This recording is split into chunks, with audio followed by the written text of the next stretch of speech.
I'm here with Peter J. Merrick. Peter's a consultant, a speaker, and an author. His career in business consulting and financial education is unparalleled in terms of depth and experience. Peter's considered one of the most leading experts in succession planning and risk management, as well as estate and trust. Peter's written 3 very successful books. One is called Ask, which is about advisors seeking knowledge, and one is called The Task, which is the Trusted Advisor's Survival Kit. And then there's the Essential Pension Plan Handbook, and all of these books that he's written are really seminal resources on tax minimization and business succession. And if you look up these books, they're affectionately known as the Dr. Spock references by CPAs. So Peter is also a professional writer, writing over 700 published articles on finance and planning. And after 25 years in the financial industry, Peter finally wrote his first novel. And his first novel is called The King of Main Street.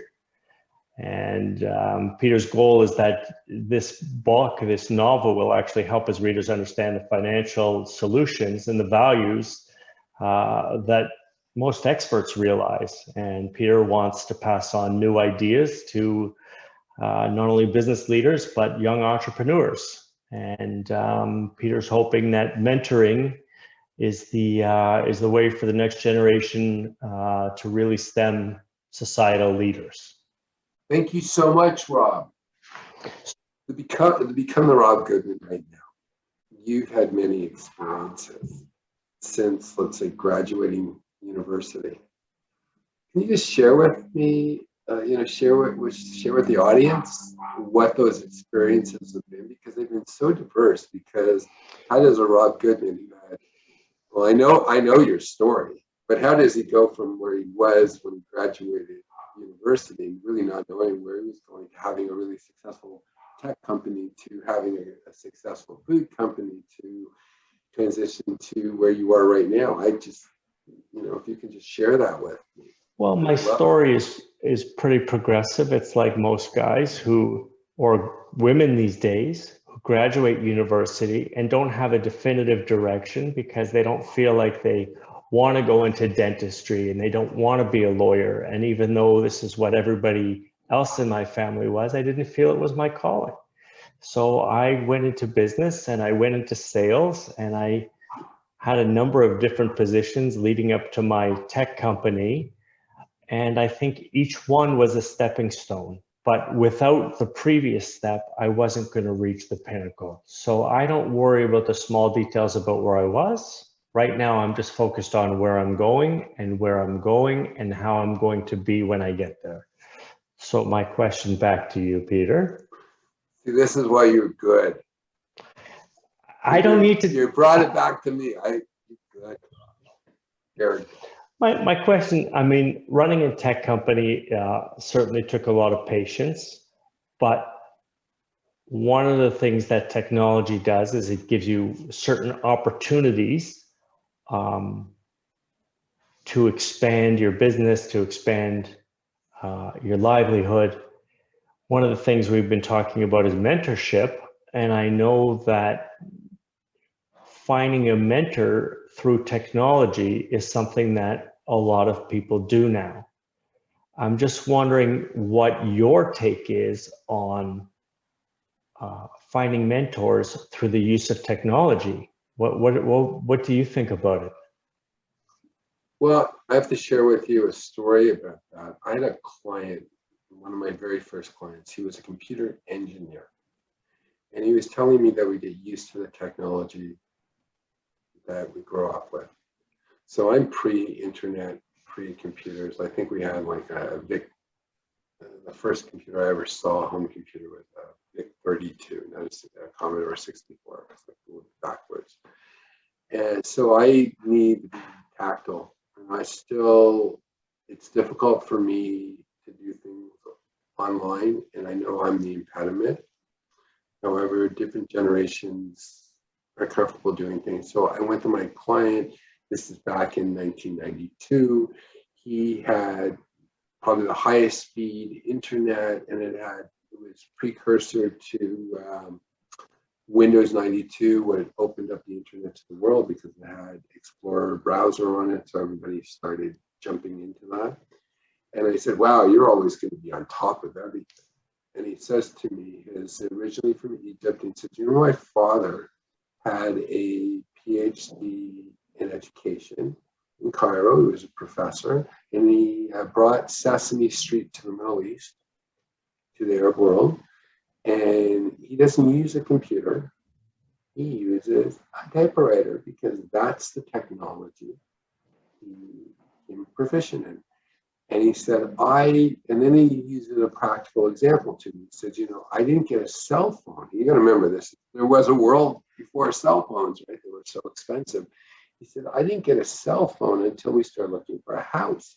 And then I had to keep on, you know, running and finding a payphone to call the beeper of my agent. They had beepers back then. He didn't have a cell phone, but he also would want people to call the beeper first, and then he would call them back.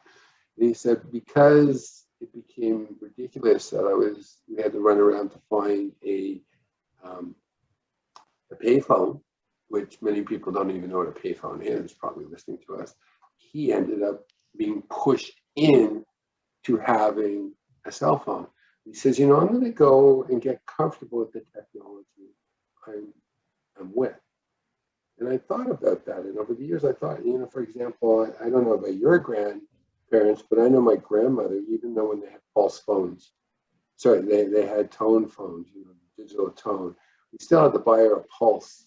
You know, you push your finger in and you go all the way to zero, and God forbid you screw up one of the numbers, you have to start all over again, and zero was the worst. She still had it because she couldn't get used to having a digital pad, because that's what she was comfortable with. So to answer your question about how to find mentors online, I think technology allows it. I think some people are more accepting to not being around people. With myself, I'm a little ancient in the fact that I enjoy getting on a plane and having coffee. And Rob, one time you wrote a beautiful article on me about how much you can learn from somebody from drinking coffee. You know, just there's so much communication, and I just so much enjoy that. And when this period of history that we're living through, COVID-19 and shutdowns is over, I'm looking forward to going back to the way it was, because I think having those relationships in person are so important. However, that being said, what the internet allows us to do is it allows you and I to develop a strong relationship, and that relationship is going to manifest itself in the physical realm. And I'll give you one example. I shared at the beginning of the call that my life blew up in the early 2000s, and I got divorced, and just things didn't work out for me in my life. And I went online, and this is in the early 2000s. And I went online at 12:15 Toronto time, and I looked on who was online on this dating service, and the only people who were online were out in California. And because of technology, I was able to connect with this person, and I've got a really great story, because if those of you who are listening ever heard of Oscar Peterson, who's the #1 jazz pianist, and I reached out to this person, and they said I was cute, but I was too far. And technology brought us together. And I once asked Oscar Peterson in the early 1990s why he never moved to the US, because he was considered the world's greatest jazz musician and composer.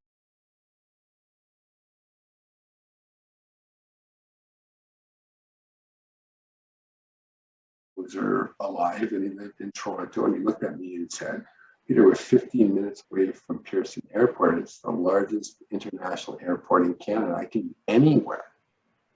So because of that, and this leads back to this, what you asked, I responded to my wife, Renee, who's my wife for 17 years now, that I'm only 15 minutes from an airport. So there's really no distance. And that really, to me, is what technology allows. Rob, you and I have a very strong relationship, and it can be enhanced on the internet. I can find you through the internet, and we can develop a relationship. And most importantly, I believe that that should eventually become like where we're tactile and we see each other. And I was just, since this is not, R-rated or anything, I met my wife, and now we have 2 babies. Well, that wasn't going to happen on the internet, was it? So we found each other on the internet. Fantastic. Fantastic. Okay. Well, that explained a lot. I like the story of how you met your wife, because that is not your typical. Well, Oscar Peterson, I owe it all to Oscar Peterson, because if he hadn't given me, because he must have spent like 30, 40, 50 years thinking about that line when people say, why don't you go to Memphis? Why don't you go to LA? Why don't you go to New York? And why are you staying in Hogtown, Toronto? He had that line, and it was probably rehearsed, but it was such a great line. It stuck with me, and the result was, here I am. I'm in San Diego, California, little provincial boy from Toronto. Beautiful. Oscar Peterson, fantastic, talented. I'm sure he mentored a ton of younger musicians. I'm sure he was influential to countless people in music. So going back to the topic of mentorship. Can I just add on that, just as a note? So Oscar Peterson, at the end of his life, became Chancellor of York University. So I was, I shared with you I lost the presidency, but I was chair of the Student Senate Caucus and the Board of Governors. So I got to hang out with all these people for all the graduation. And that man was more happier, more than playing music, than actually giving out diplomas to young people just about to start their life. This man, and he still was able to play, but he was in a wheelchair. He was able to stand, but he was in a wheelchair. But he had a grin, because the grin that he had of being there to go and witness, the start of the future, because he knew that he had contributed so much, but someone else was going to take it forward. I didn't understand it so at that point, why he had such a grin. Because people are just like Mr. Peterson, you're Oscar Peterson, and he's going, I've lived my life, and it's this is what I get my excitement, and that's what real mentorship is. I didn't understand it at the time, that he got more joy out of that than people saying, your music changed my life and this and that. He wanted to hear, you changed my life and I did this. He didn't care at that point in his life what it meant to them. He wanted to know if it did something, got them in action. And it was, it was wonderful. So he left me that gift as well. So let's build on that, Peter. That's an interesting observation once again, and I acknowledge you seem very passionate and moved about his being rewarded by a younger generation. So if we look at the opposite, not somebody using technology to find a mentor, what if someone who wants to be a mentor reads your book? What would they learn? Okay, that's a very interesting question, and thank you for asking. About 10 years ago, I was invited to join this group of men on Fridays. They would meet in downtown Toronto in the Diamond District, and they would smoke cigars and drink cognac, and food would come in. It was a very low, it wasn't high, high level, but the movers and shakers from Toronto would show up. And one of the reasons was there was a gentleman named Sam Herzog. And Sam was this massive builder in Toronto. He was so successful.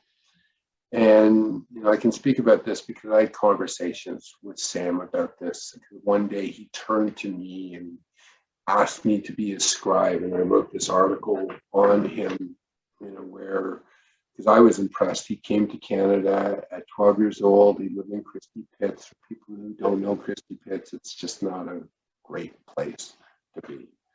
If you're in, it's not a good place. And from that, he dropped out of school. And then by the end of his life, he was like one of the biggest builders Canada ever had. And people would come there and they would, they'd come there half the reason because of Sam. Because if you've seen Toronto the last 30 years, it's Sam. Its fingerprints are all over it. And Sam was coming there because he felt this need to mentor younger people. But he didn't have it articulated for him.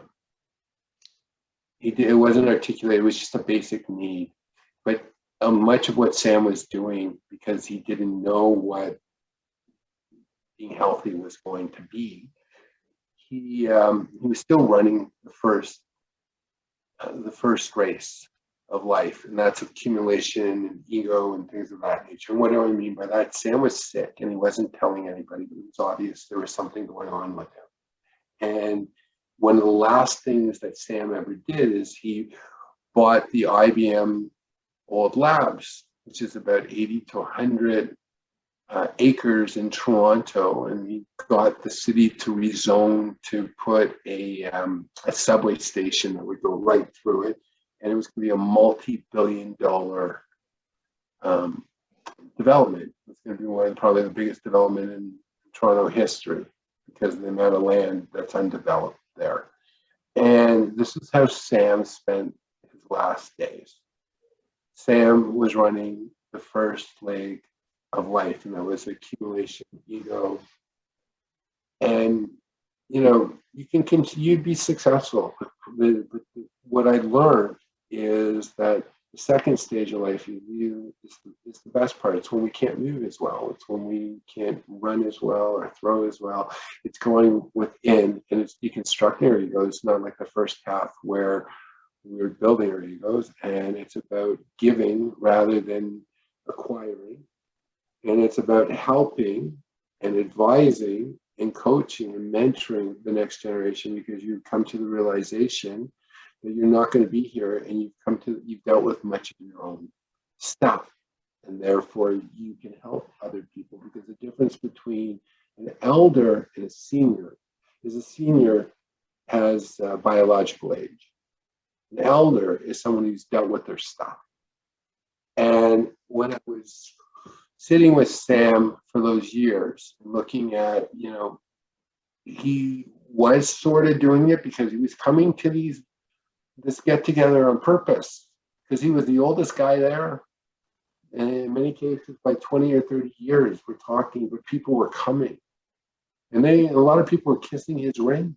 Mr. Herzog, can I get involved in one of your projects? Mr. Herzog, can I do this? Can I do that? And he would go and give advice. And, he was at that point, he said, I'm more conservative now than I was before. I need more conservative stuff. He was talking, more conservative, but he didn't know what the next step was. And I'll give you a perfect example. Did you read The Lord of the Flies? The Lord of the Flies? Love Piggy. Well, that story, to me, what it means is what the world would look like if you didn't have adults to guide pre-adolescents going through adolescence, and that's what would happen. Adults would step in and stop that from happening, Piggy being killed and all that stuff. Well, I've read, I would read for about 27 years. I read about 2 to 3 books a week, constantly. It was like that was my biggest expense, writing off. I would write off several $1,000s a year of books, and my books I couldn't donate to anyone because I would have a pen and a highlighter, and I would it'd just be a disaster. And I'd be scared if anyone read it, because if they would think, read my notes and say, what's he writing here? it was almost like my diary. So, and I said that I constantly wanted to take all this diverse stuff and make it in a way that was presentable to both a young audience and an old audience. And getting back to my book and getting back to The Lord of the Flies, chaos happens, anarchy and murder and slaying and everything happens. And The Lord of the Flies, because you don't have adults who've gone through puberty telling you, well, this too will pass, and this is what the ideal should be. So then you have that chaos. Well, you know what I discovered? I discovered that when I was doing all the reading, that there was nothing written about, well, how do you age into eldership? Everything, everything was on youth, and even, and I'll tell you something that happened to me recently, which showed me also how hubris I was for thinking this. But I said, I want to write a book for the older guy like Sam to say, hey, this is what has been discovered, but I'll tell it through a story, because I'm not going to be telling these people of how you would be healthy in the last third of your life. And I mean, not physically, because what forces us in is when we realize we don't have that physical prowess, but mentally, emotionally, and spiritually. That being said, Rob, about the book, I used to tell a story, and I have to tell you how hubris I was. And I can say this because now I'm in my 50s. And everything I had read was projecting, from some young person of what some old person would want, like traveling. But I don't need to travel like I used to. Like, a young person might say, oh my God, you go to Fiji, and you go to Turkey, and then you go to Greece, and, you travel the world, and, you just sit there and go to buffets in Florida, like, take a cruise, like that's life. Party, party, party, party, party, party, party. Human beings need to feel that they have something to contribute, to be useful. And getting back to, I want to write something for those individuals. In addition to that, when I was putting the book together, one of my favorite books was a book called Siddhartha by Hermann Hesse. It came out about 100 years ago. And Siddhartha was written by Hermann Hesse, and his therapist was Carl Jung, who was one of the great therapists, thinkers of the 20th century. And I kept on rereading that book maybe once, twice, 3 times a year. And I might have read it maybe 25 times before I decided that my book was going to follow the rhythm and the story of Siddhartha. But something dawned on me. I said, so why are you reading this book so many times? You know the story. And it dawned on me.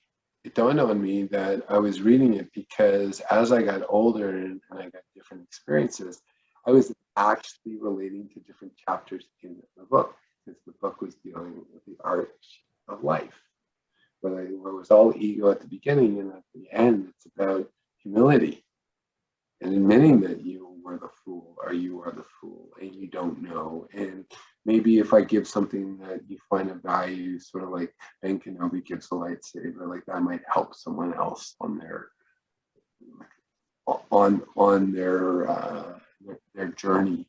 And I said to myself in my book, I said, I would like that. I remember when I would read about new physics, I would read about spiritual vampires, I would read about how to network, how to sell, all these things. I would read hundreds of books, and I'd write. I said, I would love to write a book that a young person would get that same excitement, because I'm not so bright. I'm good at synthesizing information. I was very fortunate because when I had my column, I had to take things that would have been like 40, 50 pages and put them into like 1,200 words. I'd have to like make a really condensed. I said, I just envision some young guy, like I get so excited. I did a podcast with this school called Robert Land Academy. All the senior students read my book. I got to tell you, that was like my high point of this year. I was like so excited. I wanted to know what they thought, and I want to share. So I thought about that. I said, I want to provide something that maybe that they'll get the same excitement, the same spark I got when I had those ideas. That being said, I was so obsessed, and you know I was obsessed with the editing. I spent like I gotta be quiet because my wife doesn't know how much. I spent about $50,000 on editing, but I gotta tell you, it's my voice. I must have read the manuscript about 300-400 times. I actually learned, I'm gonna give a secret to your viewers right now, that I learned a secret that there's a read option in Word, and I would listen to what I'd written, and if I didn't like the word, even though it was right, I would change it, and it was almost like tuning a piano until it was exactly right, and then I wanted to make sure it was grammatically correct, so it hired people from Harper's or from all the big publishers, Penguin, whatever. I would hire them to edit it to make sure that everything was correct, and I was I was obsessed. We're talking unbelievable. So during one of the last edits of the book, I read a line that really asked. It was a pivotal line for me, and I don't know if it's directly related to this, but it made me think. And the line was this, and I remember I thought it was so cute when I wrote it, but as time goes on, it has more value. And the line read, entrepreneurs give themselves the greatest gift of all, the potential to self-actualize, because they're running against the environment. I didn't say self-actualize, I said the potential to self-actualize, because you're constantly, well, Rob, when you ran your company, you were dealing with payroll, your development, everything, right? And it caused you to grow as a human being and to lose your hubris. And you had to go right against the environment. You were the man in the arena. That's my favorite quote by Theodore Roosevelt, President Roosevelt. He says, man in the arena. You're in there and you're getting beaten up. And the most important thing, if you're smart enough and you realize it young enough, you're learning about yourself. And that's where the self-actualization comes in. So I read that line, that entrepreneurs give themselves the greatest gift of all, potential to self-actualize. And I was painstakingly reading every word. I was listening to it too, to see there's the syllables, ring, like it doesn't rhyme, there's scent, like it was just like, this was my masterpiece. But I shared with you that I knew that I was in a certain period of time that I could write this book, because I wouldn't be able to write it in 5 years from now, because I might get tired of that, and I needed to do it. And then the voice came to me. Who are you really writing this book for? Because you over-edited it. You spent more time on this thing than anything else in your life. This thing here, it needs to be perfect. Why does it need to be perfect? Why does it have to say what it says? And I thought I was writing for younger people. I thought I was writing for, guys like Sam, successful business owners. I thought I was writing it for my kids. That'd be my legacy. No, that's not what came up when I asked that question of myself. What came, the answer was, stupid, you're writing it for the younger you. The one who, before they went to university, the one who, before they went to work, this young guy, you wish that somebody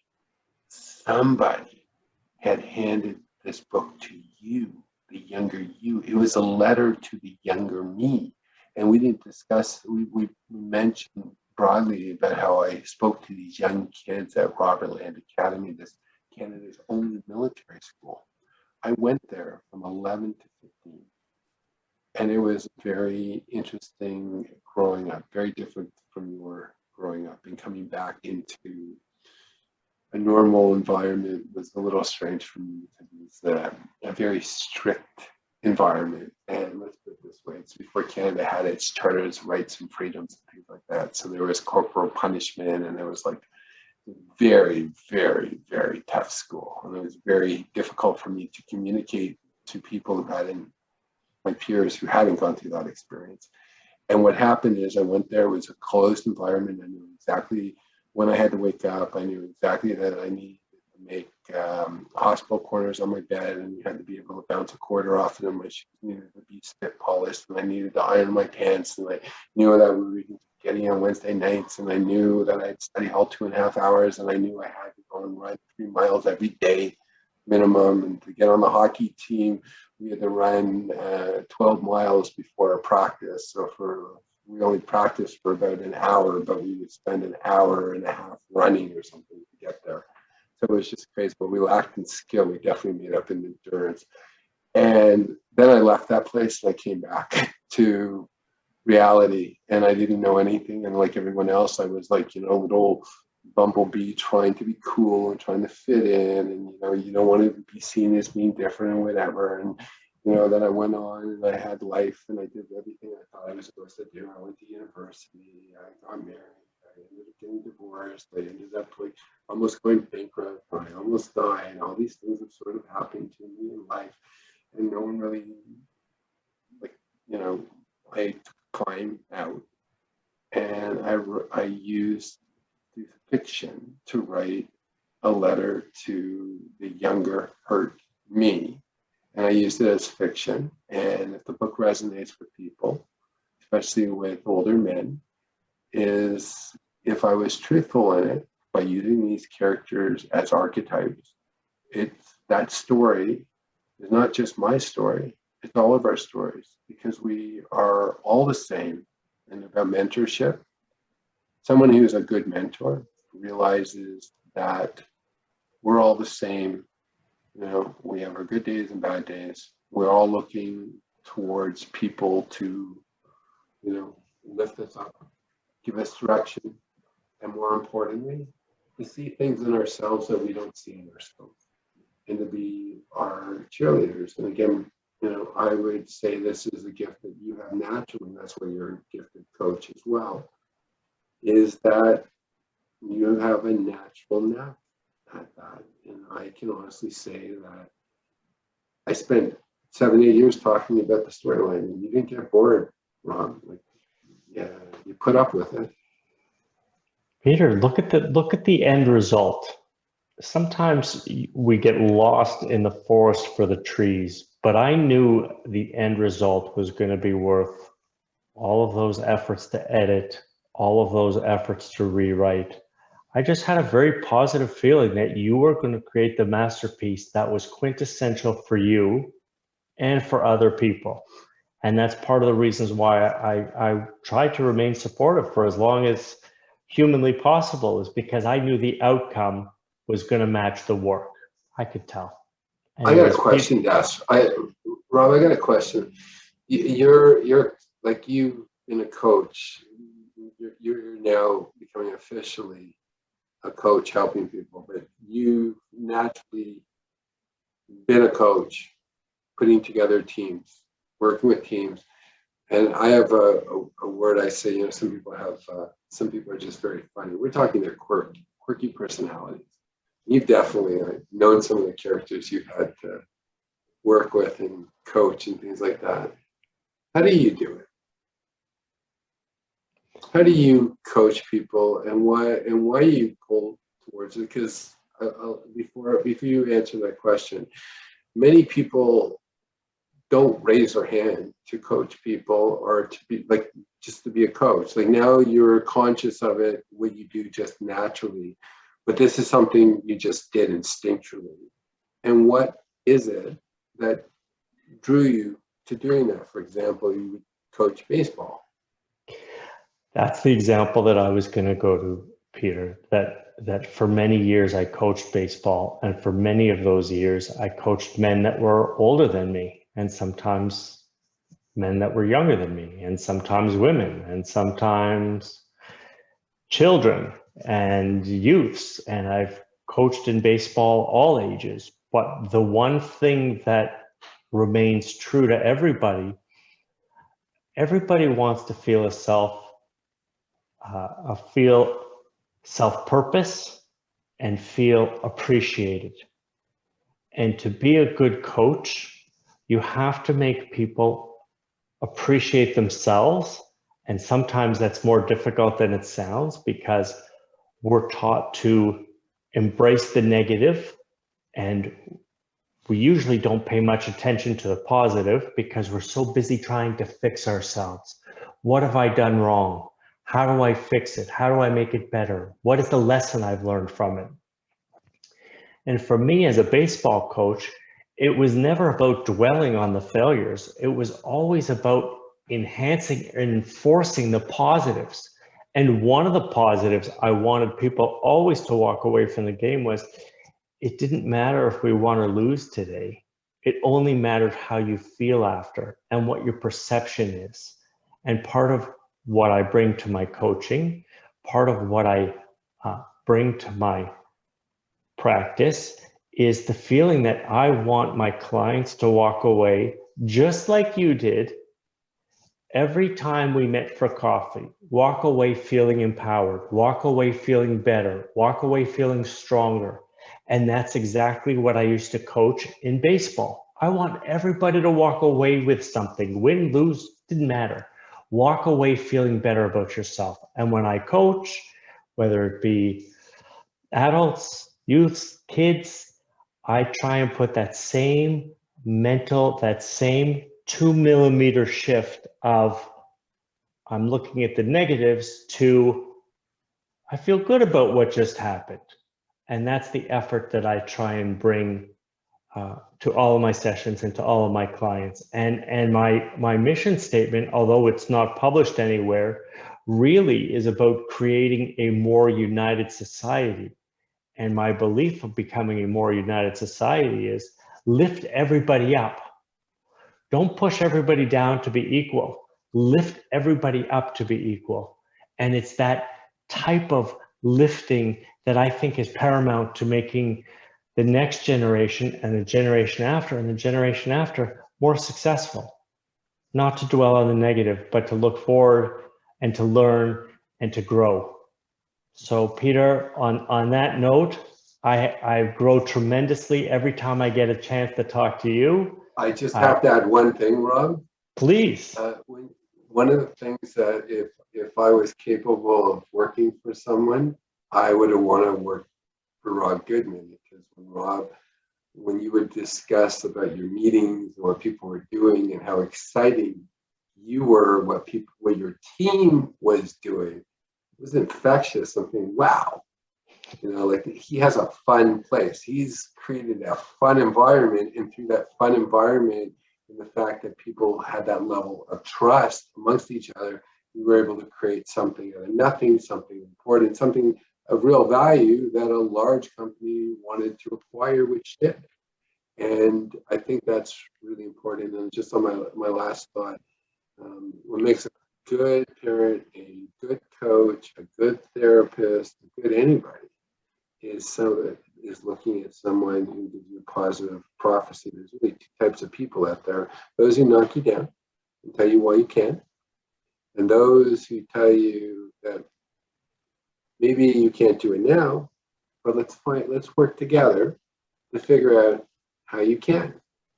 And that's what you need. And that's what's the difference between a coach. And I believe that if someone hasn't, there's certain people who are just gravitated towards doing that, and some people aren't. And Rob, I am very fortunate that you've been on my journey, and you're very, very important for me achieving something which was a milestone that's now allowed me to be where I am right now. And I want to thank you. Thank you, Peter. And I have to tell you that it's no surprise to me you're as successful as you are, either in your business or your writing or your consulting or your lecturing, because you have a genuineness that comes across, and you're not only bright and charming and personable, but you know how to deliver. And I want to thank you for delivering some really great lessons today on my podcast. And I want to thank you for delivering bits and pieces of yourself that hopefully people will listen to, learn from, and take to heart. Thanks, Peter. Thank you, Rob. I look forward to doing this again.